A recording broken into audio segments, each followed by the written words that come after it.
Hello friends. चलिए देखते हैं हम लोग आईसीटी चैप्टर से पेपर वन के कुछ टॉपिक्स जो आपके एग्जाम में पेपर वन में पूछा जाएगा। हम लोग आज डिस्कस करेंगे हिस्ट्री, जनरेशन और उस कंप्यूटर हार्डवेयर सॉफ्टवेयर के बारे में। तो हम लोग देखेंगे कि हिस्ट्री में क्या क्या रहा कंप्यूटर के, उसके बाद computer hardware, input output devices and computer software के बारे में डिस्कस करेंगे इस वीडियो लेक्चर में। चलिए तो शुरू करते हैं हिस्ट्री जनरेशन के बारे में। हाँ, एक बात का ध्यान रखिएगा, इसमें हम लोग जो भी टॉपिक कवर करेंगे, जो भी पॉइंट्स कवर करेंगे, उसमें फुल फॉर्म का सेक्शन जरूर आएगा। जब फुल फॉर्म का सेक्शन आएगा तो आपको इस बात का ध्यान रखना है कि उस फुल फॉर्म को साथ में नोट करते हुए चलना है। रीजन ये है कि फुल फॉर्म का सिर्फ अलग सेक्शन एक बनाया हुआ है आपके नेट के सिलेबस में, आईसीटी के सिलेबस में फुल फॉर्म का। अब जैसे जैसे कोई टॉपिक हम लोग कवर करते जाएंगे, उस टॉपिक का अलग अलग अपना अपना फुल फॉर्म होता है हर एक सेक्शन का। अब आप उसको एक्यूमुलेट करके पढ़िएगा तो कुछ याद होगा नहीं, लेकिन जैसे टॉपिक से रिलेटेड अगर पढ़िएगा तो याद हो जाएगा। इसलिए आप कोशिश करिएगा कि यहाँ पे जो भी फुल फॉर्म हम डिस्कस करें उसको अलग से आप नोट कर लें, ताकि आपको फ्यूचर में वो जो लास्ट वाला टॉपिक है हमारा एब्रिविएशन एंड फुल फॉर्म का, वो वाला टॉपिक कवर करने का जरूरत नहीं पड़ेगा। रीजन यही है कि सारा सारा चीज हम लोग ऑलमोस्ट कवर कर लेंगे इसी सेक्शन में, और कुछ बच भी जाएगा तो उसको हम लोग लास्ट में देख लेंगे क्या है उसका यूज। चलिए शुरू करते हैं। कंप्यूटर का डेफिनेशन लिखा हुआ है, computer is a device that accept information. Information कहने का मतलब जो भी हम लोग इनपुट करते हैं उसको, अनप्रोसेस्ड इंफॉर्मेशन को डेटा कहते हैं, और वो डेटा वो रिसीव करता है और उसको डिजिटलाइज फॉर्म में कन्वर्ट करके मैनिपुलेट करता है, और उसी से रिलेटेड कुछ हमको रिजल्ट प्रोड्यूस करता है जो प्रोग्राम में हमारा एग्जीक्यूट होता है, उसके सॉफ्टवेयर और उसके सीक्वेंस को दिखाता है। तो कंप्यूटर का बहुत सारे डेफिनेशन है। आप इसका एक डेफिनेशन का आइडिया जरूर रख लीजिएगा कंप्यूटर क्या है। सिंपल से लैंग्वेज में आप इसको कह सकते हैं, computer is a input output device. ठीक है, और साथ में सॉफ्टवेयर पे काम करता है। ये हुआ कंप्यूटर का डेफिनेशन। चलिए देखते हैं नेक्स्ट में। हिस्ट्री ऑफ कंप्यूटर में अगर देखा जाए तो हम लोग बहुत अर्लियर वे में, अर्लियर समय से ही कंप्यूटर को यूज करते आ रहे हैं। लेकिन यहाँ पे जो है, जो हम लोग फर्स्ट डिवाइस को जो एक्सेस करते हैं वो है, उसी के बारे में डायरेक्टली देखते हैं, वो है डिफरेंस इंजन। क्वेश्चन यहाँ से ही अगर आएगा भी तो यहाँ से, इसके पहले वाले में क्वेश्चन आने का कोई चांस नहीं बनता है। 1820 में जो है चार्ल्स बाबेज नाम के एक साइंटिस्ट थे, जिनको हम लोग फादर ऑफ कंप्यूटर भी कहते हैं। फादर ऑफ कंप्यूटर, ये नोट कर लीजिएगा, जो एडिशनल पॉइंट्स है हम यहाँ बता देंगे। सॉरी, यहाँ पे भी लिखा हुआ है फादर ऑफ मॉडर्न कंप्यूटर। और ये क्या था, एक मैकेनिकल डिवाइस था, मैकेनिकल कंप्यूटर था, जिसका नाम था डिफरेंस इंजन। ध्यान रखिएगा डिफरेंस इंजन के फाउंडर का नाम क्या है, उसके बारे में जरूर याद रखिएगा।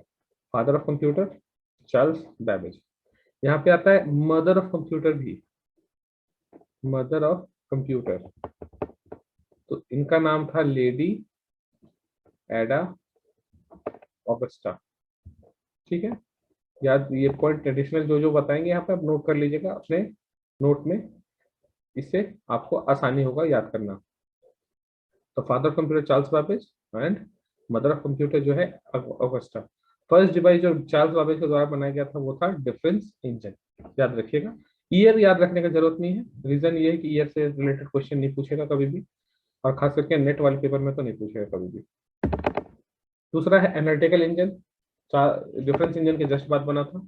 देखिए यहाँ पे calculating machine was developed by Charles Babbage in 1830, और ये मैकेनिकल इंजन ऐसा दिखा करता था। और इसमें क्या यूज होता था, पंच कार्ड यूज होता था। पंच कार्ड एक तरह का डिवाइस, एटीएम कार्ड जैसा दिखने वाला एक डिवाइस होता था, मतलब सिमिलर टू एटीएम नहीं कहेंगे पूरा, लेकिन एटीएम जैसा ही कार्ड टाइप का दिखा करता था। उसी कार्ड को इंफॉर्मेशन स्टोर करने के लिए यूज करते थे इस तरह के डिवाइसेस में। एनालिटिकल इंजन को कौन बनाया, यहाँ पे फिर से याद रखिएगा, चार्ल्स बाबेज। ठीक है, चलिए देखते हैं फर्स्ट जनरेशन कंप्यूटर।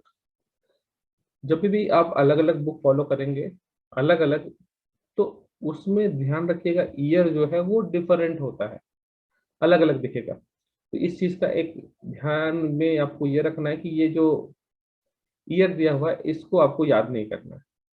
हाँ, बस रॉ फिगर याद रखिएगा कि इस रेंज में 46 से 59 के रेंज में अगर कुछ कुछ टर्म रहा तो वो फर्स्ट जनरेशन से रिलेटेड रहा। कहीं कहीं पे 40 से स्टार्ट हो रहा है, 1940 से, कहीं कहीं पे 1948 से, कहीं कहीं पे 1944 से। तो ये ईयर एग्जैक्ट नहीं है, कहीं पे बहुत सारे बुक में अलग अलग लिखा हुआ है, इसीलिए ये आप नहीं भी याद रखिएगा तो कोई दिक्कत नहीं है इसके बारे में। चलिए देखते हैं इसमें क्या है। फर्स्ट जनरेशन कंप्यूटर में याद रखिएगा टेक्नोलॉजी क्या यूज हुआ, वैक्यूम ट्यूब पूछा जाएगा। फर्स्ट जनरेशन कंप्यूटर में क्या टेक्नोलॉजी था, याद रखिएगा vacuum tube. Device, memory device कौन सा यूज हुआ था, क्या यूज हुआ था, पंच कार्ड। स्ट्रेट फॉरवर्ड सीधा सीधा क्वेश्चन और आंसर याद रखिएगा। फर्स्ट जनरेशन में क्या डिवाइस यूज हुआ था, टेक्नोलॉजी यूज हुआ था वैक्यूम ट्यूब। मेमोरी डिवाइस में कौन सा डिवाइस यूज हुआ था, तो आंसर हो जाएगा पंच कार्ड। इस तरह का कंप्यूटर जो था वो बहुत बड़ा था, भारी था और स्लो था। कहने का मतलब अगर कहा जाए तो ये एक बड़े कमरे में, एक पूरे बड़े कमरे में जितना साइज होगा बड़े कमरे का, उतने बड़े साइज का कंप्यूटर आया करता था। आज हम कंपेयर कर रहे हैं अगर जनरेशन में, आज हम लोग का जो लैपटॉप और मोबाइल है वो हम लोग कैरी कर सकते हैं पॉकेट्स में, लैपटॉप को बैग में और मोबाइल कैरी पॉकेट्स में। लेकिन उस समय का जो फोन या कंप्यूटर था वो एक रूम के बराबर का था, इसलिए लिखा हुआ कंप्यूटर वर स्लो, प्रोसेसिंग स्लो था, साइज ह्यूज था और एक्सपेंसिव था, मतलब बहुत महंगा था। इसीलिए जो पहला जनरेशन का कंप्यूटर था क्या था, वैक्यूम ट्यूब यूज हुआ टेक्नोलॉजी, मेमोरी क्या यूज हुआ, पंच कार्ड, और ये साइज में सबसे बड़ा था। फर्स्ट जनरेशन में कुछ यहाँ पे दिया हुआ है कंप्यूटर का नाम, आपको सिर्फ याद रखना है इसका फुल फॉर्म। अगर फुल फॉर्म पूछे तो यहाँ पे आप इसको याद रखिएगा। ये आपसे नई क्वेश्चन पूछेगा कि फर्स्ट जनरेशन में कौन सा कंप्यूटर रहा था, बस आप याद रखिएगा इसका full form. इनियाक, ENIAC, electronic numerical integrator and computer. इडवैक, EDVAC, electronic discrete variable automatic computer. UNIVAC, ये आई मिस्टेक है यहाँ पे, यूनिवैक होगा यूनिवर्सल कंप्यूटर, यूनिवर्सल कंप्यूटर और ऑटोमेटिक कंप्यूटर। और कुछ कंप्यूटर IBM 701 और 650, ये फर्स्ट जनरेशन में था। तो क्वेश्चन यहाँ पे याद रखिएगा, पहले जनरेशन में क्या यूज हुआ था, वैक्यूम ट्यूब, और मेमोरी डिवाइस क्या था, पंच कार्ड। मिनिमम आप इतना याद रख सकते हैं। नेक्स्ट है second generation computer. Second generation computer में क्या यूज हुआ था, ट्रांजिस्टर्स, याद रखिएगा ट्रांजिस्टर्स यूज हुआ था। और ट्रांजिस्टर में मेमोरी डिवाइस क्या यूज हुआ था, मैग्नेटिक डिस्क और मैग्नेटिक टेप। जैसे कि आज आप लोग समझ सकते हैं, आज के समय से अगर कंपेयर करें तो हम लोग कंप्यूटर में CPU यूज करते हैं, और डेटा स्टोर करने के लिए हम लोग हार्ड डिस्क यूज करते हैं, या फिर पेन ड्राइव यूज करते हैं, CD यूज करते हैं। उसी प्रकार उस समय डेटा प्रोसेस करने के लिए ट्रांजिस्टर यूज हुआ करता था, और डेटा को स्टोर करने के लिए मैग्नेटिक डिस्क या मैग्नेटिक टेप यूज हुआ करता था। ये जनरेशन जो था वो कंपैरेटिवली स्लो था, सॉरी छोटा था फर्स्ट जनरेशन से, लेकिन ये जो है ये फिर भी बड़ा था। कुछ पॉपुलर कंप्यूटर यहाँ पे भी IBM 1620, 7094, 1604, 3600 एंड 1108। आपको इसको याद करने का वैसा कोई जरूरत नहीं है, बस फुल फॉर्म अगर है तो याद रख लीजिए। तो सेकेंड जनरेशन कंप्यूटर में क्या यूज हुआ था, ट्रांजिस्टर्स, और मेमोरी में क्या यूज हुआ था, magnetic disk. Third generation computer, third generation computer में यूज हुआ था इंटीग्रेटेड सर्किट। हम लोग चिप सुनते हैं, मोबाइल में भी चिप लगा होता है, मेमोरी कार्ड का को भी चिप कहते हैं। तो ये चिप जो है इसी ये बना होता है IC से। आप ऐसा समझ सकते हैं कि जब ट्रांजिस्टर था तो ट्रांजिस्टर अलग अलग था, उस ट्रांजिस्टर को एक बॉक्स में पैक कर दिया गया, समझिएगा। जैसे कि सेकेंड जनरेशन में क्या था, अलग अलग ट्रांजिस्टर था, एक ट्रांजिस्टर अलग अलग कंप्यूटर में जोड़ा जाता था उस समय। थर्ड जनरेशन में क्या किया कि अलग अलग जो ट्रांजिस्टर जोड़ा गया उसको एक बॉक्स में पैक कर दिया गया, और ये जो बॉक्स बना इसी बॉक्स का नाम दे दिया गया IC। मतलब बहुत सारे ट्रांजिस्टर को मिलाया गया और एक IC बनाया गया, इसी तरीके से समझ सकते हैं। A single IC can pack of huge number of transistors, मतलब ट्रांजिस्टर के बहुत सारे नंबर को एक जगह पे पैक कर दिया गया, जिसकी वजह से ये क्या बन गया, IC बन गया। Which increase the power of computer and reduce the cost, जो कंप्यूटर के पावर को तो बढ़ा दिया और कॉस्ट को घटा दिया। थर्ड जनरेशन में कुछ कंप्यूटर का नाम है IBM 360, Honeywell, PDP, IBM and TDC। ये सब थर्ड जनरेशन कंप्यूटर में यूज हुआ था। तो सीधा क्वेश्चन यहाँ पे याद रखिएगा, थर्ड जनरेशन में क्या यूज हुआ था, इंटीग्रेटेड सर्किट। अब आपके मन में ये ख्याल आएगा कि मेमोरी के लिए क्या यूज करे थे, इसमें तो मेंशन नहीं किया हुआ है। तो मेमोरी के लिए इसमें जो यूज किया हुआ गया था वो आज भी हम यूज करें, like hard disk, floppy disk. Reason ये है कि थर्ड जनरेशन के जो कंप्यूटर बना वो मिनी कंप्यूटर बना, पहला मिनी कंप्यूटर बना। और मिनी कंप्यूटर का मतलब ऐसा कंप्यूटर का साइज जो हम अपने घर में रख सके, डेस्कटॉप यानी अपने टेबल पर रख सके, उस तरह के कंप्यूटर को मिनी कंप्यूटर कहा गया। इसीलिए वहां से जब हम लोग कंप्यूटर को देख रहे हैं, समझ पा रहे हैं, तब से ये यूज हो रहा है।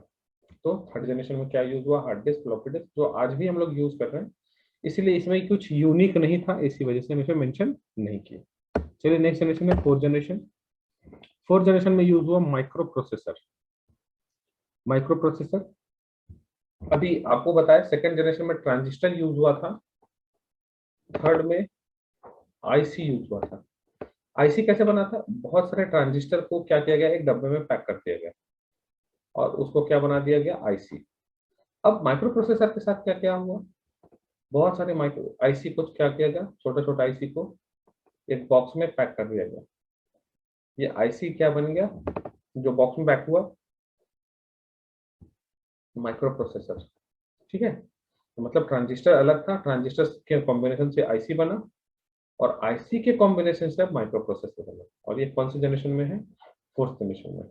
अभी इसमें क्या कहा गया, computer used very large scale integrated circuit. कहने का मतलब ये है कि ये जो बॉक्स था, इस बॉक्स को माइक्रो प्रोसेसर कहा गया और इसके अंदर जो नंबर ऑफ आईसी था, उसका जो नंबर था, नंबर ऑफ जो क्वांटिटी था आईसी का, वो बहुत ह्यूज था। इसलिए इसको कहा गया वेरी लार्ज स्केल इंटीग्रेशन। मतलब बहुत सारा आईसी को एक बॉक्स में पैक किया गया जिससे माइक्रो प्रोसेसर बना। इसीलिए क्या कहा गया इसको, वेरी लार्ज स्केल इंटीग्रेशन। याद रखिएगा फुल फॉर्म वीएलएसआई का, वेरी लार्ज स्केल इंटीग्रेशन। ये कुछ कंप्यूटर का नाम है, इसको आप नोट कर लीजिएगा। नेक्स्ट है फिफ्थ जनरेशन। फिफ्थ जनरेशन में यूज हुआ आर्टिफिशियल इंटेलिजेंस। आर्टिफिशियल इंटेलिजेंस कब शुरू हुआ ये एग्जैक्टली तो नहीं कह सकते, और कब शुरू होगा कंप्लीटली ये भी नहीं कह सकते। रीजन ये है कि आर्टिफिशियल इंटेलिजेंस जो हम लोग सोच रहे हैं या समझ रहे हैं, उसका 100% स्टार्ट नहीं हुआ है। जैसे कि हम चाहते हैं आर्टिफिशियल इंटेलिजेंस में एक पर्सन जैसे हम लोग सोचते हैं, वैसे ही एक मशीन सोच के दिखाए। हम लोग जैसे किसी को देख के चीजों को एनालाइज करते हैं, ऑब्जर्व करते हैं, मशीन भी वैसे चीजों को देखे, एनालाइज करे और ऑब्जर्व करे। ऐसा अभी तक पॉसिबल नहीं हो पाया, जिस वजह से आर्टिफिशियल इंटेलिजेंस को हम लोग कंप्लीटली स्टार्टेड नहीं मानते। हाँ, काम चल रहा है। आप कह सकते हैं 30% स्टार्ट हुआ है, 40% स्टार्ट हो गया है। जो हम लोग कार देखते हैं, बाइक देखते हैं, चिप बेस्ड ऑटोमेटेड जो भी डिवाइसेस है, वो सभी जो है वो आर्टिफिशियल इंटेलिजेंस पे बेस्ड। इसमें जो टेक्नोलॉजी यूज हुआ है वो ultra large scale integration, ULSI कहते हैं। जैसे कि मान लेते हैं कि ट्रांजिस्टर को जोड़ा, ट्रांजिस्टर था उसको जब कंबाइंड किया गया बॉक्स में, तो ये बना आईसी। अब बहुत सारे आईसी को जब कंबाइंड किया गया तो ये बन गया माइक्रो प्रोसेसर। अब बहुत सारे माइक्रो प्रोसेसर को एक साथ कंबाइन करके आप कहें तो ऐसा मान सकते हैं जोड़ा गया। तो इसमें जो नंबर ऑफ, जो अल्ट्रा का कहने का मतलब जो नंबर ऑफ ट्रांजिस्टर इस चिप के अंदर यूज हो रहा है वो बहुत ज्यादा संख्या में था, इसलिए इसका नाम जो दिया गया अल्ट्रा लार्ज स्केल इंटीग्रेशन दिया गया। एग्जाम्पल पे कंप्यूटर गेम अगर समझ सकते हैं। हाँ, सबसे पहले आर्टिफिशियल इंटेलिजेंस समझ लीजिए किसको कहते हैं। आप जैसे कि कोई मशीन है, मशीन अपने आप को डिसीजन परफॉर्म कर रहा हो या कुछ सोच रहा हो, उसी चीज को आर्टिफिशियल इंटेलिजेंस कहते हैं। इंटेलिजेंस का मतलब होता है बुद्धिमत्ता। बुद्धिमत्ता मतलब जिसमें सोचने और समझने की कैपेसिटी है। और आर्टिफिशियल जो मानव द्वारा बनाया गया, तो मानव द्वारा बनाया गया बुद्धिमत्ता को ही क्या कहते हैं, आर्टिफिशियल इंटेलिजेंस कहते हैं। आप इसका यूज हम लोग देखते हैं अपने मोबाइल फोन में, मोबाइल फोन के साथ साथ सेंसर जो उसमें लगा होता है, आप लिफ्ट में देखते हैं। अभी आर्टिफिशियल इंटेलिजेंस का ही देन है जो हम लोग ड्राइवरलेस मेट्रो, ड्राइवरलेस कार देखते हैं। तो ये बहुत सारा कुछ है और अभी रिसर्च हो ही रहा है, इसमें काम हो रहा है। तो हम लोग एक्सपेक्ट करते हैं कि 100% जल्दी से जल्दी स्टार्ट हो जाए अभी तक ये 100% स्टार्ट नहीं हुआ है। ठीक है, चलिए आगे बढ़ते हैं। तो याद रखिएगा, एक बार रिपीट कर ले रहे हैं। फर्स्ट जनरेशन में vacuum tube, memory device, punch card. Second generation में transistor, memory device, magnetic tape. Third generation में इंटीग्रेटेड सर्किट, और मेमोरी डिवाइस में जो आज हम लोग यूज करते हैं वो सब है। फोर्थ जनरेशन में माइक्रो प्रोसेसर, और टेक्नोलॉजी जो था स्केल का वो था वेरी लार्ज। फिफ्थ जनरेशन में आर्टिफिशियल इंटेलिजेंस, और इसमें जो स्केल था वो अल्ट्रा लार्ज था। ये हो गया 5 जनरेशन। चलिए अब आगे बढ़ते हैं। अब आते हैं कंप्यूटर में। कंप्यूटर जो है वो दो चीजों से मिलकर बना है, हार्डवेयर और सॉफ्टवेयर।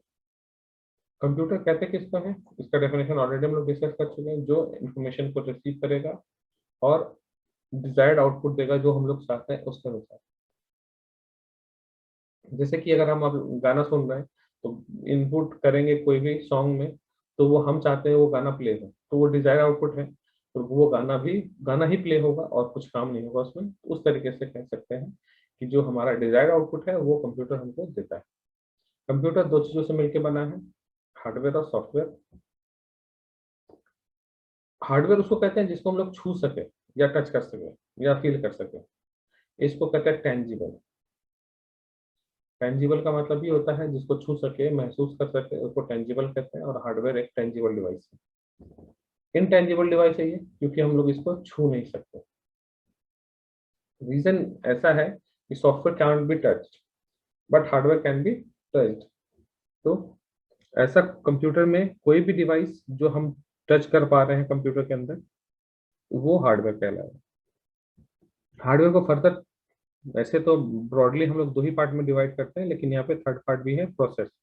और ये प्रोसेस हम लोग मेमोरी में देख लेंगे। हम लोग अभी यहाँ पे इनपुट आउटपुट पे ध्यान देंगे।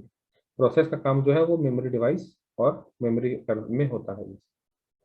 इनपुट डिवाइस उस डिवाइस को कहते हैं जिससे हम लोग डेटा फीड करें कंप्यूटर के अंदर, इनपुट दें, तो इनपुट डिवाइस उसको कहते हैं।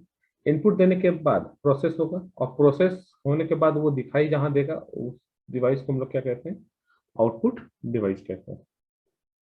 तो हार्डवेयर वैसे डिवाइस को कहेंगे जिसको हम लोग छू सकते हैं और उसको महसूस कर सकते हैं।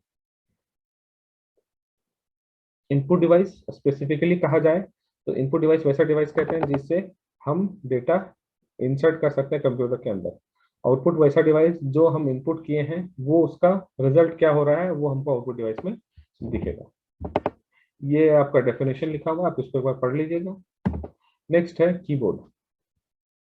कीबोर्ड क्या है, तो कीबोर्ड को हम लोग कहते हैं स्टैंडर्ड इनपुट डिवाइस।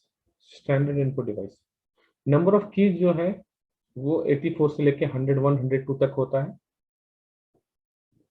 और जो भी कीबोर्ड का संख्या, की का संख्या भी 104 108 और ये बढ़ता जा रहा है। तो आपको इसमें ध्यान नहीं देना कि नंबर ऑफ कीज कितना होता है, बस याद रखिएगा कीबोर्ड को स्टैंडर्ड इनपुट डिवाइस कहते हैं। स्टैंडर्ड कहने का सेंस ये है कि अगर आपके पास माउस नहीं है, प्रिंटर सॉरी स्कैनर नहीं है, और भी कोई डिवाइस नहीं है तो आप काम कर सकते हैं। लेकिन अगर कीबोर्ड नहीं है आपके कंप्यूटर में तो बहुत सारा काम या कंप्यूटर ऑपरेट नहीं कर पाएंगे हम, इसलिए इसको स्टैंडर्ड इनपुट डिवाइस कहते हैं।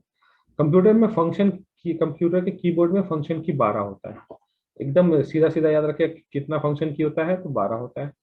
कंट्रोल की कितना होता है, तो कंट्रोल की होता है 4। ठीक है, उसके बाद आता है special purpose key. Special purpose key क्या है, तो enter, shift, caps lock, num lock, space bar, tab और प्रिंट स्क्रीन। इसी में आता है एक वर्ड और मॉडिफायर की। मॉडिफायर की, ठीक है, मॉडिफायर की कहते हैं हम लोग कैप्स लॉक को, नम लॉक को, और तीसरा है स्क्रॉल लॉक। आप इस चीज का इसको याद रखिएगा कि मॉडिफायर की कहते हैं, नहीं मॉडिफायर की कहते हैं हम लोग, ये हो गया हमारा टॉगल की। सॉरी माफी चाहूंगा, गलत ये हो रहा था, सॉरी। हाँ, कैप्स लॉक नम लॉक को हम लोग कहते हैं टॉगल की, ध्यान रखिएगा एकदम, टॉगल की। और मॉडिफायर की होता है कंट्रोल, शिफ्ट और अल्ट। ये होगा हमारा मॉडिफायर की। ठीक है, मॉडिफायर की इसलिए कहते हैं क्योंकि हम लोग कोई भी की को कंट्रोल शिफ्ट और अल्ट के साथ प्रेस करेंगे तो हर बार रिजल्ट जो है, आउटपुट जो है वो डिफरेंट होगा, इसीलिए इसको मॉडिफायर की कहता है। Caps lock, num lock and scroll lock तीनों को क्या कहते हैं? टॉगल की। टॉगल की कहने का मतलब ये होता है ऐसा कोई स्पेसिफिक की जो किसी फंक्शन को ऑन या ऑफ कर पाए या कर सके, उस तरह के की को हम लोग क्या कहते हैं? टॉगल की कहते हैं। तो कीबोर्ड को स्टैंडर्ड इनपुट डिवाइस कहते हैं। फंक्शन की 12 है, स्पेशल पर्पस की में यहाँ पे मॉडिफायर की और टॉगल की है। Toggle key caps lock, num lock and scroll lock, and modifier key में कंट्रोल शिफ्ट अल्ट, ये तीन। चलिए आगे बढ़े फिर। नेक्स्ट है माउस। माउस को स्टैंडर्ड पॉइंटिंग डिवाइस कहते हैं। इसमें दो बटन है और एक तीसरा बटन अभी जिसको हम लोग स्क्रॉल बटन कहते हैं। बटन क्या है? लेफ्ट बटन, राइट बटन, और उसमें व्हील होता है जिसको हम लोग कहते हैं स्क्रॉल बटन। इसको हम लोग स्टैंडर्ड पॉइंटिंग डिवाइस कहते हैं क्योंकि ये माउस जो है वो पॉइंटर के मूवमेंट का काम करता है, इसलिए इसको स्टैंडर्ड पॉइंटिंग डिवाइस कहते हैं। बटन कितना होता है इसमें? तीन, left button, right button and scroll button. Next है जॉयस्टिक। जॉयस्टिक को पॉइंटिंग डिवाइस कहते हैं, ये भी एक तरह का पॉइंटिंग डिवाइस है और ये स्पेशली यूज होता है गेमिंग पर्पस के लिए। गेमिंग पर्पस के लिए आप गेम खेल रहे हैं, आप गेम खेलना चाहते हैं, तो जो हम लोग डिवाइसेस यूज करते हैं गेम खेलते समय, वो सब क्या है, किस डिवाइस से यूज करते हैं, उसको हम लोग इनपुट करते हैं जॉयस्टिक से। लाइट पेन एक तरह का पेन होता है जो हम लोग प्रोजेक्टर में यूज करते हैं किसी भी चीज को पॉइंट आउट करने के लिए, तो उसी पेन को हम लोग क्या कहते हैं? Light pen. ये भी क्या है? एक तरह का पॉइंटिंग डिवाइस। आप कभी ऑनलाइन क्लासेस में या फिर कहीं पे भी देखेंगे, एक छोटा सा डिवाइस होता है जिससे दूर से ही क्लिक मतलब प्रेस करने से स्लाइड जो है वो खुद ब खुद चेंज हो जाता है, या फिर कुछ पॉइंट कर रहे हैं स्लाइड में जो प्रोजेक्टर पे दिखाया जा रहा हो, तो उस तरीके से हम लोग लाइट पेन को यूज करते हैं। Next track ball. Track ball एक तरह से कह सकते हैं माउस के जो नीचे का बॉल होता है, पहले जो मैकेनिकल माउस हुआ करता था उसमें बॉल होता था, उसी तरह बॉल को हम लोग ट्रैक बॉल कहते हैं, जो मैग्नेटिकली मूव करता है कंप्यूटर में, और क्या होता है, कर्सर का पोजीशन मूव करता है। पहले के फोन में एक फोन भी था प्रोमैक्स का मे बी, उसके बीच में एक बॉल हुआ करता था, आप उस बॉल को रोल करते और उस बॉल को रोल करते तो स्क्रीन में जो कर्सर है वो मूव करता है इधर उधर। तो ट्रैक बॉल भी एक तरह का बॉल है जिसको पॉइंटिंग डिवाइस ही कहते हैं, और लैपटॉप में या माउस में पहले यूज होता था। चलिए नेक्स्ट है स्कैनर। स्कैनर मशीन जो है वो फोटोकॉपी जैसा काम करता है, और साथ में याद रखिएगा ये कन्वर्ट करता है हार्ड कॉपी को सॉफ्ट कॉपी में। ठीक है, कन्वर्ट करता है हार्ड कॉपी को सॉफ्ट कॉपी में। स्कैनर का काम है हार्ड कॉपी को सॉफ्ट कॉपी में बदलना। नेक्स्ट है डिजिटाइजर। डिजिटाइजर एक इनपुट डिवाइस है जो एनालॉगिक इंफॉर्मेशन को कन्वर्ट करता है डिजिटल फॉर्म। अभी क्या समय में आप बहुत सारा ऐसा पेन आ गया है जो डायरेक्टली हम लोग स्क्रीन पे टच करते हैं, स्क्रीन पे कुछ भी चीज ड्रॉ करते हैं वो कंप्यूटर के अंदर ड्रॉ हो जाता है। तो डिजिटाइजर भी कुछ वैसा ही है, जो हम लोग किसी पर्टिकुलर प्लेस में मूव करेंगे और वो क्या होगा, कंप्यूटर की स्क्रीन पे दिखाई देगा। नेक्स्ट है माइक्रोफोन। माइक्रोफोन का यूज आप लोग प्रैक्टिकली समझ ही सकते हैं, ध्यान में होगा ही। जो हम लोग माइक यूज करते हैं उससे क्या होता है कि कोई भी वॉइस जो हम लोग बोल रहे हैं तो वो कंप्यूटर में स्टोर होगा। जैसे कि अभी मैं बोल रहा हूँ इसमें वीडियो को रिकॉर्ड करने के लिए, तो जो बोल रहा हूँ वो माइक के थ्रू बोल रहा हूँ, जिससे क्या हो रहा है, जो बोल रहे हैं वो क्या हो रहा है, कंप्यूटर के अंदर स्टोर हो रहा है। तो माइक्रोफोन क्या है? एक इनपुट डिवाइस जो साउंड को इनपुट लेता है और उसको कंप्यूटर में स्टोर करता है। नेक्स्ट है magnetic ink character recognition. Cheque में यूज होता है बैंकिंग इंडस्ट्री के। चेक जब इश्यू होता है तो नोटिस किए होंगे कि यहाँ पे कुछ नंबर होता है, इसी नंबर को मैग्नेटिक जो बनाया गया है वो मैग्नेटिक इंक से बनाया गया है। मैग्नेटिक इंक कहने का सेंस ये है कि यहाँ पे मैग्नेटिक इंक को यूज किया गया है, जिससे क्या होता है, कंप्यूटर के द्वारा डायरेक्टली पढ़ लिया जाता है, इसमें ह्यूमन इंटरवेंशन का जरूरत नहीं है। ये जो है MICR नंबर होता है, आप चेक में देखिएगा कभी भी 9 डिजिट का होता है। आप इसको नोट कर लीजिएगा कि MICR नंबर कितने डिजिट का होता है, 9 डिजिट का होता है। MICR का यूज कहाँ है? बैंक में चेक प्रोसेस करने के लिए यूज होता है। ऑप्टिकल कैरेक्टर रीडर, ये भी आज के समय बहुत अच्छा डिवाइस, अच्छा इनपुट डिवाइस कह सकते हैं। इसमें होता क्या है कि आपके पास एक कैमरा इनेबल्ड डिवाइस होना चाहिए। अब कैमरा इनेबल्ड डिवाइस के बाद आप जैसे मान लीजिए कि आपको के पास कोई बुक है, बुक का जो टेक्स्ट लिखा हुआ है आप चाहते हैं उसको बिना टाइप किए उसको अपने वर्ड डॉक्यूमेंट में पेस्ट करना। तो क्या करेंगे, ओसीआर टेक्नोलॉजी से कॉपी करेंगे। कॉपी करने के बाद इसका जो टेक्स्ट है बुक का, वो क्या होगा, हमारे पास एडिटेबल फॉर्म में अवेलेबल हो जाएगा इस ओसीआर के जरिए। ओसीआर का काम क्या है, जो भी बुक में प्रिंटेड टेक्स्ट है उसको एडिटेबल टेक्स्ट में कन्वर्ट करते हैं। जैसे मान लीजिए बुक है, तो बुक को हम एडिटेबल टेक्स्ट में कब कन्वर्ट कर पाते थे, पहले जब हम उसको पर्टिकुलरली टाइप कराते थे। अब बिना टाइप कराए हम चाहे इसको एडिट करना तो वो एडिट कर सकते हैं with the help of OCR. Next है बारकोड रीडर। बारकोड रीडर जो है, डायरेक्टली आप देखे होंगे बहुत सारे प्रोडक्ट में इस तरह का लाइनिंग होता है। तो इस लाइनिंग को पढ़ने के लिए एक ऑप्टिकल लेजर लाइट वाला डिवाइस होता है। उस लेजर लाइट वाले डिवाइस को ही क्या कहते हैं, बारकोड रीडर कहते हैं। ठीक है, आगे बढ़े अब। नेक्स्ट है ओएमआर, ऑप्टिकल मार्क रीडर। याद होगा आप लोग जब पहले ऑफलाइन एग्जाम देते थे तो हम लोग शीट पे से कलर करते थे। ठीक है, ये जो कलरिंग वाला पोर्शन है इसको कोई पर्टिकुलरली रीड करता था डिवाइस, उसी डिवाइस को हम लोग ओएमआर कहते हैं। यहाँ पे आप डेफिनेशन पढ़ेंगे, is a special type of optical scanner used to recognize the type of mark made by pen और पेंसिल। पेन और पेंसिल से जो मार्क बनाया जाता है उसको पढ़ने के लिए यूज करते हैं ओएमआर का। अब आपके पास सीधा सीधा क्वेश्चन ऐसा रहेगा, which one is not an input device, which one is not an input device. ठीक है, अगर मान लीजिए आपसे पूछा जाए कौन सा इनपुट डिवाइस नहीं है, तो आपको वो ऑप्शन मिल गया, keyboard, track ball, projector, scanner. तो आप बताइएगा इसमें कौन सा जो है इनपुट डिवाइस नहीं है। तो अभी हम लोग देखें, कीबोर्ड इनपुट डिवाइस है, ट्रैक बॉल इनपुट डिवाइस है, स्कैनर इनपुट डिवाइस।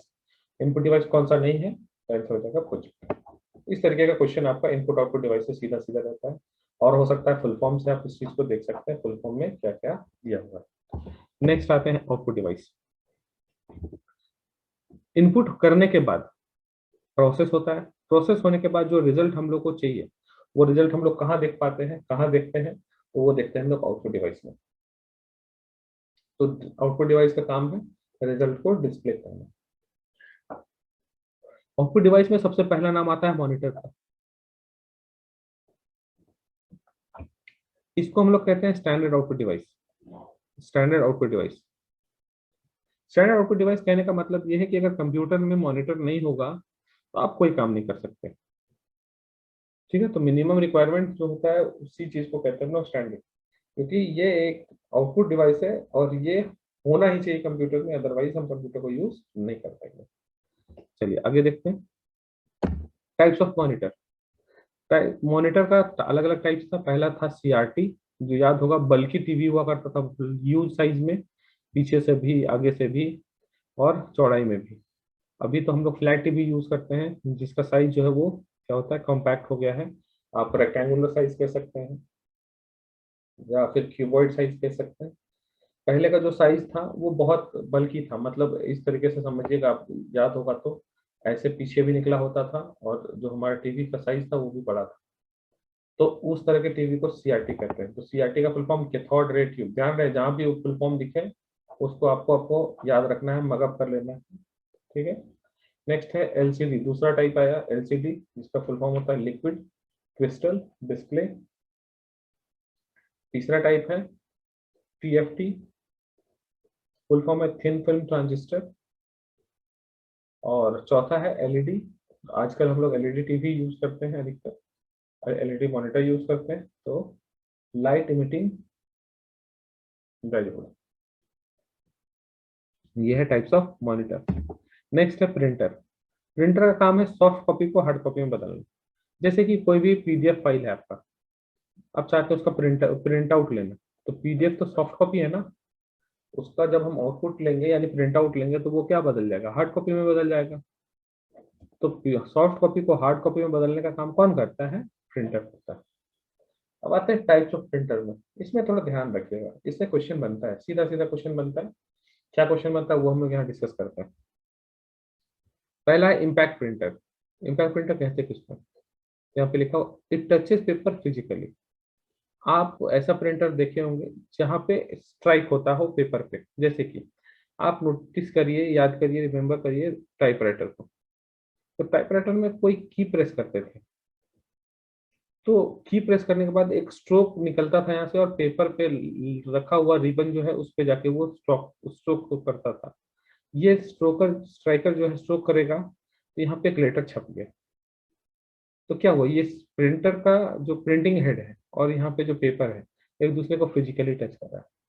तो इसमें सीधा सीधा डेफिनेशन यही है कि ऐसा कोई प्रिंटर जो पेपर को फिजिकली टच करे, या ऐसा कोई प्रिंटर जिसका प्रिंटिंग हेड पेपर को फिजिकली टच करे, उस तरह के प्रिंटर को क्या कहेंगे, हम लोग इम्पैक्ट प्रिंटर कहेंगे। ऐसा प्रिंटर जो पेपर को फिजिकली टच नहीं करे, यहाँ पे स्प्रे होता है, इसमें स्प्रे होता है, पेपर को वो प्रिंटिंग हेड फिजिकली टच नहीं करता है, उस तरह के केस में क्या कहलाता है, ये नॉन इम्पैक्ट प्रिंटर कहलाता है। इम्पैक्ट प्रिंटर का एग्जांपल है dot matrix, daisy wheel and plotters. और नॉन इम्पैक्ट प्रिंटर का है लेजर, इंकजेट और थर्मल। एक एक करके देख लेते हैं। डॉट मैट्रिक्स प्रिंटर, अगर आपको याद होगा रेलवे टिकट काउंटर में जो बुकिंग करते हैं और प्रिंट आउट लेते हैं, तो देखिएगा वो बहुत नॉइजी होता है। और उसमें देखिएगा टिकट पे को गौर से देखिएगा, ऐसे डॉटेड डॉटेड करके नाम या नंबर लिखा हुआ रहता है या डिटेल लिखा रहता है। ये है कैरेक्टर प्रिंटर, क्योंकि ये कैरेक्टर बाय कैरेक्टर लिखा होता है। ठीक है, dot matrix printer, character printer. Daisy wheel को भी हम लोग क्या कहते हैं, कैरेक्टर प्रिंटर। नोट करिएगा, दोनों प्रिंटर को क्या कहते हैं हम लोग, कैरेक्टर प्रिंटर। और इसका प्रिंटिंग स्पीड होता है सीपीएस, कैरेक्टर्स पर सेकेंड। ठीक है, तो याद रखिएगा, पेपर को जो फिजिकली टच करेगा वो इम्पैक्ट कहलाएगा। एग्जाम्पल में dot matrix, Daisy wheel and plotter. आपसे पूछेगा कौन सा ऐसा प्रिंटर है जो इम्पैक्ट प्रिंटर है, तो आपको यहाँ पे ऑप्शन दिया जाएगा, ये एक और तीन इसमें से कौन सा प्रिंटर इम्पैक्ट प्रिंटर नहीं है। ठीक है, इस तरह का क्वेश्चन इसमें पूछा जाता है। नेक्स्ट, तो याद रखिएगा, डॉट मैट्रिक्स प्रिंटर को और डेजिबल प्रिंटर को कैरेक्टर प्रिंटर कहते हैं, और इसका प्रिंटिंग स्पीड यूनिट जो है वो सीपीएस में मेजर करते हैं। सीपीएस मतलब कैरेक्टर्स पर सेकेंड। नेक्स्ट है प्लोटर। प्लोटर जो है वो बैनर्स और फ्लेक्स को प्रिंट करने के लिए यूज करते हैं। जैसे कि आप बड़े बड़े होर्डिंग्स देखते हैं, बड़ा बड़ा पोस्टर्स देखते हैं, वो बैनर और पोस्टर जो है, होर्डिंग्स जो है, वो कौन किस प्रिंटर से डिजाइन होता है या किस प्रिंटर से प्रिंट होता है, वो तो वो होगा प्लोटर से। तो यहाँ पे हो गया तीन printer, dot matrix, daisy wheel and plotter. दोनों डॉट मैट्रिक्स और डेजीविल को क्या कहते हैं, कैरेक्टर प्रिंटर। चलिए अब आते हैं नॉन पैक प्रिंटर पे। ऐसा प्रिंटर जो पेपर को फिजिकली टच नहीं करेगा, वैसे प्रिंटर को क्या कहते हैं, नॉन इम्पैक्ट प्रिंटर कहते हैं। अब आता है लेजर प्रिंटर। लेजर प्रिंटर को कहते हैं हम लोग पेज प्रिंटर। ध्यान रखिएगा जो पॉइंट बता रहे हैं। और कंप्यूटर में या प्रिंटर के फील्ड में सबसे तेज कंप्यूटर कहते हैं हम लोग लेजर को, फास्टेस्ट कंप्यूटर। इसमें जो भी प्रिंट होगा वो सबसे तेज होगा। ठीक है, तो सबसे पहले याद रखिएगा, लेजर प्रिंटर को पेज प्रिंटर कहते हैं और फास्टेस्ट प्रिंटर कहते हैं। और इसका स्पीड यूनिट जो मेजरिंग का है वो पीपीएम है, पेजेस पर मिनट, पेजेस पर मिनट। ठीक है, नॉन इम्पैक्ट प्रिंटर में पहला नाम आता है लेजर प्रिंटर का, इसको हम लोग पेज प्रिंटर कहते हैं और फास्टेस्ट प्रिंटर कहते हैं। और इसका जो प्रिंटिंग स्पीड यूनिट है वो है पीपीएम, यानी पेजेस पर मिनट। ठीक है, पेजेस पर मिनट। अब इसका यूज कहाँ होता है, आप लोग जेरोक्स कराते होंगे। जेरोक्स वाला जितना भी काम होता है हमारा, वो लेजर प्रिंटर से होता है। जेरोक्स कराते समय आप नोटिस करेंगे कि बहुत तेजी से आपका जो जेरोक्स है वो कन्वर्ट हो जाता है और जल्दी जल्दी आपको प्रिंट आउट मिल जाता है। तो लेजर प्रिंटर को सबसे तेज प्रिंटर कहा जाता है और तेज प्रिंटर कहा जाता है। नेक्स्ट है इंकजेट प्रिंटर। इंकजेट प्रिंटर को कहते हैं लाइन प्रिंटर, लाइन प्रिंटर, और ये लाइन बाय लाइन प्रिंट करता है। इसका यूज जो है वो आप कभी देखे होंगे फोटो निकलवाने में, आप फोटोज निकलवाए होंगे, तो फोटोज को निकलवाते समय कौन सा प्रिंटर यूज होता है? Inkjet printer. और ये लाइन बाय लाइन प्रिंट करता है। आप इसमें देखिएगा, कभी नोटिस करिएगा तो प्रिंटर में ऐसे एक रोलर टाइप का होता है और वो ऐसे ऐसे घूमता रहता है और वो पेज को प्रिंट करता है। पेज मूव करता जाता है, रोलर ऐसे घूमता जाता है। तो इसी में क्या होता है, इंकजेट प्रिंटर ये लाइन बाय, जैसे देखिए ये फ्लो, ये मूव किया फिर इधर मूव किया फिर इधर मूव किया, ये एक लाइन को एक बार में प्रिंट करता है। तो इंकजेट को क्या कहते हैं? Line printer. और इसका जो प्रिंटिंग स्पीड यूनिट है LPM, यानी लाइंस पर मिनट। एक लाइन को कितने, मतलब एक मिनट में कितने लाइन को प्रिंट कर रहा है, ये चीज होता है इंकजेट प्रिंटर में। आप नोटिस करेंगे, हम लोग जब भी फोटोज प्रिंट करवाते हैं तो फोटोज का जो कलर होता है वो, मतलब वो कलरफुल होता है फोटोज। तो यहाँ पे इंकजेट प्रिंटर में कलरफुल फोटोज लेने के लिए कौन कौन सा इंक यूज होता है? तो इंक यूज होता है CYMK, याद रखिएगा, कभी कभी पूछ देगा कि प्रिंटर में कौन सा कलर यूज होता है, तो CYMK। फुल फॉर्म लिख लेते हैं। C से श्यान, क्यान जिसको पढ़ते हैं, Y से येलो, M से magenta, and K stands for की। और की यहाँ पे ब्लैक कलर होता है। की कलर जो है वो मेन कंपोनेंट होता है जो चेंज होता रहता है, लेकिन हम लोग जब इंकजेट प्रिंटर देखते हैं तो उसमें की कलर क्या है? वो है ब्लैक। लेजर प्रिंटर को पेज प्रिंटर, फास्टेस्ट प्रिंटर कहते हैं। इसका स्पीड यूनिट जो है PPM। इंकजेट प्रिंटर को लाइन प्रिंटर कहते हैं, इसका स्पीड यूनिट है LPM। ठीक है। और थर्मल इंकजेट प्रिंटर में कौन कौन सा कलर यूज होता है? CYMK। सी में श्यान, येलो, मैजेंटा एंड की यानी ब्लैक। नेक्स्ट, और इसमें प्रिंटर में लास्ट, थर्मल प्रिंटर।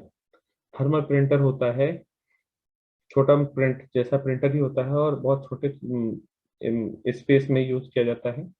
ये यूज होता है ज्यादातर ATM मशीन में। ATM मशीन में क्वेश्चन पूछा जाएगा ATM मशीन में कौन सा प्रिंटर यूज होता है, तो आप याद रखिएगा थर्मल प्रिंटर। ठीक है। इसमें क्या होता है कि एक पेपर होता है, पेपर में क्वालिटी होता है कार्बन टाइप का, उससे क्या होता है, थर्मल प्रिंटर जो है वो इसमें एक मार्क छोड़ता है। इसमें इंक यूज नहीं होता, ये भी याद रखिएगा, थर्मल प्रिंटर में कोई भी इंक यूज नहीं होता है। ठीक है। ये यहाँ पे पेपर का क्वालिटी की वजह से ही ये प्रिंट कर पाता है। तो एक बार रिपीट कर ले रहे हैं, आप इसको दोबारा सुन सकते हैं, दोबारा सुन लीजिएगा तो आपको आसानी होगा याद करने में। पेपर को जो फिजिकली टच करेगा वो इम्पैक्ट, जो नहीं टच करेगा नॉन इम्पैक्ट। डॉट मैट्रिक्स और डेजिबल को कैरेक्टर प्रिंटर कहते हैं, जिसका स्पीड यूनिट जो है वो CPS, कैरेक्टर्स पर सेकेंड। लोटस का यूज होता है बैनर को और फ्लेक्स को प्रिंट करने के लिए। नॉन इम्पैक्ट प्रिंटर यूज करते हैं हम लोग पेपर को जो फिजिकली टच नहीं करता हो। इसमें आता है पहला प्रिंटर लेजर, जिसको हम लोग कहते हैं पेज और फास्टेस्ट प्रिंटर, इसका स्पीड यूनिट PPM है। दूसरा है इंकजेट प्रिंटर, जिसको हम लोग लाइन प्रिंटर कहते हैं। और तीसरा है थर्मल प्रिंटर, जो ATM में यूज होता है और इसमें कोई इंक यूज नहीं होता है। चलिए नेक्स्ट, स्पीकर। ये भी एक आउटपुट डिवाइस है जो क्या प्रोड्यूस करता है? वॉइस आउटपुट प्रोड्यूस करता है। नेक्स्ट है projector. It produces screen output on flat surface. आप मान लीजिए आपके मोबाइल या इस कंप्यूटर की स्क्रीन में जो चल रहा है उसको प्रोजेक्टर से कनेक्ट करके किसी भी फ्लैट सरफेस में हम उसको विजुलाइज कर सकते हैं। वो चीज इसमें लिखा हुआ है। प्रोजेक्टर का काम क्या है? स्क्रीन को विजुलाइज करना किसी फ्लैट सरफेस में। यहाँ पे हो गया हमारा आउटपुट डिवाइस। अभी तक हम लोग इनपुट डिवाइस कर लिए और आउटपुट डिवाइस कर लिए। ध्यान रहे इस बात का, इनपुट आउटपुट डिवाइसेस में कौन सा इनपुट डिवाइस है कौन सा नहीं है ये पूछा जाता है, इस चीज को जरूर ध्यान में रखिएगा। नेक्स्ट इसी में आता है सॉफ्टवेयर। सॉफ्टवेयर क्या है? सबसे पहले आप लोग को बताए थे सॉफ्टवेयर क्या है, तो इनटेंजिबल पार्ट है जिसको हम लोग छू नहीं सकते। छू नहीं सकते हैं तो क्या कर सकते हैं? इसको इसको हार्डवेयर के हेल्प से एग्जीक्यूट करा सकते हैं, रन करा सकते हैं किसी पर्टिकुलर या स्पेसिफिक टास्क के लिए। Software is a set of instruction, data और programs used to operate computers and execute specific task. Specific task को परफॉर्म करने के लिए हार्डवेयर में हम लोग प्रोग्राम को इंस्टॉल करते हैं और वही प्रोग्राम क्या कहलाता है, सॉफ्टवेयर कहलाता है। नेक्स्ट आता है types of software. Types of software में पहला टाइप आता है सिस्टम सॉफ्टवेयर। सिस्टम सॉफ्टवेयर वैसे सॉफ्टवेयर को कहते हैं जो कंप्यूटर को स्टार्ट करने में हेल्प करता है। अगर ये कंप्यूटर में ना हो तो आपका कंप्यूटर स्टार्ट नहीं होता। तो सीधे लैंग्वेज में आप ये समझिए, या कुछ भी क्वेश्चन में पूछे उससे कंफ्यूज होने का जरूरत नहीं, बस आप ये समझिएगा कि क्या कंप्यूटर ऑन करना है। अगर ऑन करने में हेल्प करने वाला कोई सॉफ्टवेयर है तो वो हमारा क्या हो जाएगा, सिस्टम सॉफ्टवेयर। जो कंप्यूटर में को ऑन करने में हेल्प नहीं करेगा वो सिस्टम सॉफ्टवेयर नहीं होगा। इस चीज को याद रखना। एग्जाम्पल में हम लोग देखते हैं ऑपरेटिंग सिस्टम, कंपाइलर और इंटरप्रेटर। ये सभी क्या है, सिस्टम सॉफ्टवेयर। अब आते हैं ऑपरेटिंग सिस्टम में। ऑपरेटिंग सिस्टम क्या है, तो ये एक इंटरफेस है। जैसे कि यूजर या पर्सन कभी भी कंप्यूटर में इंटरेक्ट होता है किससे, सॉफ्टवेयर से, हार्डवेयर से नहीं। कुछ ऐसा फ्लो होता है डेटा का, यहाँ पे होता है हार्डवेयर, यहाँ पे होता है ऑपरेटिंग सिस्टम, यहाँ पे होता है एप्लीकेशन सॉफ्टवेयर, और यहाँ पे होता है इसके बाहर होता है यूजर। यूजर कभी भी हार्डवेयर से इंटरेक्ट नहीं होता है, याद रखिएगा इस चीज को। यूजर हमेशा एप्लीकेशन सॉफ्टवेयर से इंटरेक्ट होता है, और एप्लीकेशन सॉफ्टवेयर को हेल्प कौन करता है रन करने के लिए, ऑपरेटिंग सिस्टम। और ऑपरेटिंग सिस्टम कहाँ होता है, हार्डवेयर में होता है। अगर मान लीजिए आपके कंप्यूटर में कोई भी ऑपरेटिंग सिस्टम नहीं है तो क्या कंप्यूटर स्टार्ट होगा आपका, हार्डवेयर तो आपके पास है, हार्डवेयर होने के बाद भी आप उसको यूज नहीं करिएगा। इसीलिए जो इंटरेक्शन होने का मेन पॉइंट है हम लोग यूजर का, वो क्या है, ऑपरेटिंग सिस्टम। तो ये लिखा हुआ है, it is interface between hardware and user application. User application और हार्डवेयर के बीच में क्या होता है, एक इंटरफेस होता है। देखिए हार्डवेयर एप्लीकेशन और यूजर के बीच में इंटरफेस हो गया। एग्जांपल में Unix, Linux, Windows, Mac, Android. इसमें भी क्वेश्चन आ जाता है, क्वेश्चन ये आता है कि कौन सा ऑपरेटिंग सिस्टम है, कौन सा ऑपरेटिंग सिस्टम नहीं है। इस तरीके का क्वेश्चन आता है। हम लोग एक एमसीक्यू का सेक्शन करेंगे जब उसमें सारा का सारा क्वेश्चन आपको मिलेगा उसमें, ठीक है। तो कौन सा ऑपरेटिंग सिस्टम है, कौन सा नहीं है, इस तरह का क्वेश्चन इसमें पूछा जाता है। तो पहला टाइप है सिस्टम सॉफ्टवेयर, जो कंप्यूटर को ऑन या स्टार्ट करने में हेल्प करेगा। अगर ये नहीं होगा तो आपका कंप्यूटर स्टार्ट नहीं होगा। चलिए आगे देखते हैं। नेक्स्ट है एप्लीकेशन सॉफ्टवेयर। एप्लीकेशन सॉफ्टवेयर जो है ये यूज होता है कंप्यूटर में यूजर के स्पेसिफिक पर्पस के लिए। जैसे मान लेते हैं अगर आपके पास कंप्यूटर नहीं था जब, तब आप लेटर लिखते थे, कैलकुलेशन करते थे, फोटोज ड्रॉ करते थे। अब जब कंप्यूटर आ गया है तो आप फोटोज भी एडिट करते हैं लेकिन कंप्यूटर में, लेटर भी लिखते हैं कंप्यूटर में, फिर एक्सेल का फाइल बनाते हैं, कैलकुलेशन करते हैं वो भी कंप्यूटर में। सबका अलग अलग सॉफ्टवेयर है। ऐसा कोई भी सॉफ्टवेयर जो यूजर स्पेसिफिक हो, जो यूजर को यूज करने के लिए बनाया गया हो या यूजर सेंट्रिक हो, उस तरह के सॉफ्टवेयर को एप्लीकेशन सॉफ्टवेयर कहेंगे। जैसे कि एप्लीकेशन, यहाँ पे देखिए डेफिनेशन लिखा, program that perform specific personal, educational, business functions. अब कहने का मतलब यही है कि हमको चाहिए एक सॉफ्टवेयर जिसमें डेटाबेस मेंटेन करना। तो ये मेरे पर्पस के लिए हो रहा है, हमको डेटाबेस मेंटेन करना हमको जरूरत है। तो इस तरह के सॉफ्टवेयर को डीबीएम मतलब एप्लीकेशन सॉफ्टवेयर कहते हैं। हमको लेटर लिखना है, किसी को भेजना है, तो लेटर लिखना है, तो लेटर किसके लिए लिखना है, हमको, मतलब हमको लिखना है, किसी दो दूसरे के लिए लिखना है, तो ये हमको जरूरत है। तो ऐसा कोई भी सॉफ्टवेयर जो यूजर के जरूरत के लिए बनाया गया हो, उस तरह के सॉफ्टवेयर को एप्लीकेशन सॉफ्टवेयर कहते हैं। नेक्स्ट है यूटिलिटी सॉफ्टवेयर। यूटिलिटी सॉफ्टवेयर वैसे सॉफ्टवेयर को कहते हैं जो परफॉर्मेंस इंक्रीज कर दे कंप्यूटर। लिखा हुआ types of software use to increase performance of computer system. ऐसा सॉफ्टवेयर जो कंप्यूटर के परफॉर्मेंस को ही बढ़ा दे, वैसे सॉफ्टवेयर को क्या कहते हैं हम लोग, यूटिलिटी सॉफ्टवेयर कहते हैं। एग्जाम्पल में antivirus, CCleaner, disk defragmentation, firewall, defender and disk cleaner. तो जो भी कंप्यूटर का परफॉर्मेंस को बढ़ा दे वो क्या कहलाएगा, वो कहलाएगा हमारा यूटिलिटी सॉफ्टवेयर। चलिए, तो सिस्टम सॉफ्टवेयर को कहते हैं जो कंप्यूटर को ऑन करेगा, एप्लीकेशन सॉफ्टवेयर कहते हैं जो यूजर के पर्पस के लिए बनाया गया है, और यूटिलिटी सॉफ्टवेयर कहते हैं जो कंप्यूटर के परफॉर्मेंस को इंक्रीज करेगा। तो ये तीन कैटेगरी हो गया सॉफ्टवेयर का।